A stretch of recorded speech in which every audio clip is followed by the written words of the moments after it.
Okay, imagine a surface that you can program like a computer, but instead of running software, it controls reality itself, commanding light, sound, and other waves. Now, this isn't science fiction. This is the world of metasurfaces. It's a completely new way of thinking about hardware, and believe me, it's about to change everything, from the camera in your phone to the entire future of wireless communication. For ages, if you wanted to bend light, you needed brute force, right? A thick, curved piece of glass. A lens's power was literally locked into its physical shape.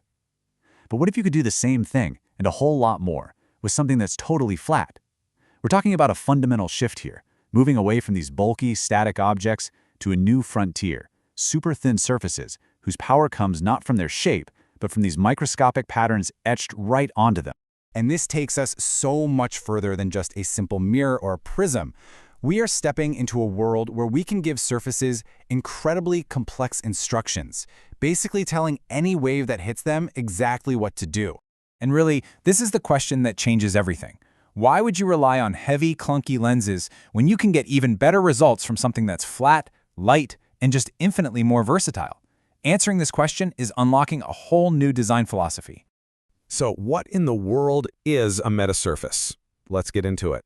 At its core, a metasurface is just an engineered surface, often thinner than a sheet of paper, and it's covered in these microscopic patterns. The key detail, the thing that makes it all work, is that these patterns are smaller than the very waves they're designed to control. This lets them interact with light on a level we've just never been able to before. It gives us the power to tell waves precisely how to behave, whether we want them to bend, twist, split, whatever. You know, the best way to think about it is this. It's like a programmable surface for waves. Instead of writing software code, scientists are writing instructions directly onto a physical surface using these tiny structures. The pattern is the code, and the wave is the computer that reads it. It's that simple and that revolutionary. So how are they actually made? Well, it starts with a simple flat base, something like silicon or glass. Then engineers etch on a huge array of what they call meta-atoms. Now, these aren't real atoms. They're tiny, custom-built structures, like microscopic pillars or rings. The final step, and this is the most important part, is the arrangement. The specific pattern they're placed in acts like a blueprint, and it's this design that turns a simple slab of glass into a really powerful optical tool. But here's where it gets truly mind-bending. What if that programming wasn't permanent? I mean, what if you could change the surface's instructions on the fly, teaching it new tricks in real time? This is where the real magic happens. The next evolution is making these surfaces reconfigurable or tunable. This means you can actively change their properties, telling them to do different things on command. It takes them from being a static tool and turns them into a truly dynamic technology. And scientists are getting so incredibly creative with how to do this. I mean, they can physically move or rotate parts of the surface. They can use a second beam of light just to activate changes. Some even use these special phase change materials that alter their properties with heat, or they integrate things like liquid crystals for direct electrical control. Every single one of these methods is just a different way to rewrite the rulebook for waves on demand. So we have a surface we can program, and we can change that program in real time. What does that actually let us do? Well, it gives us a completely new toolkit for controlling the world around us. This is the payoff. Inside this new toolkit, we find an absolutely incredible level of control. We can steer beams with almost perfect precision, we can split one wave into many, and we can even twist light into a spinning vortex. We get total control over a wave's properties, like its polarization, its orientation in space, and we can do it all right on demand. And look, this isn't just theory. Researchers have already built metasurfaces that can deflect a beam by more than 75 degrees.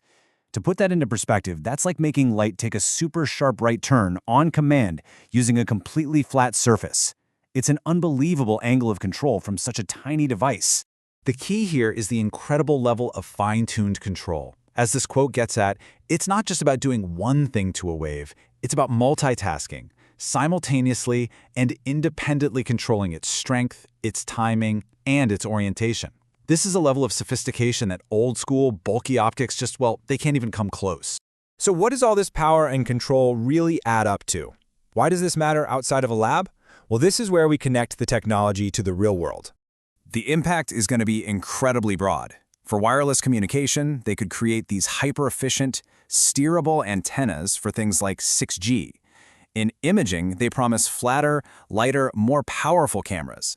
They even have applications in stealth technology, making objects invisible to radar.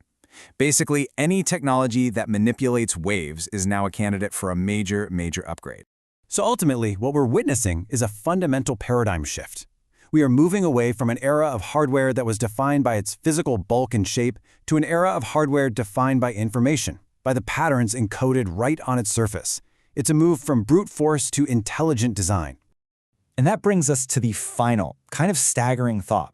For centuries, we've built our world around the fixed laws of physics. But now we have a tool that lets us write our own rules onto a surface. So the ultimate question isn't just what metasurfaces can do, but what we will choose to do with them.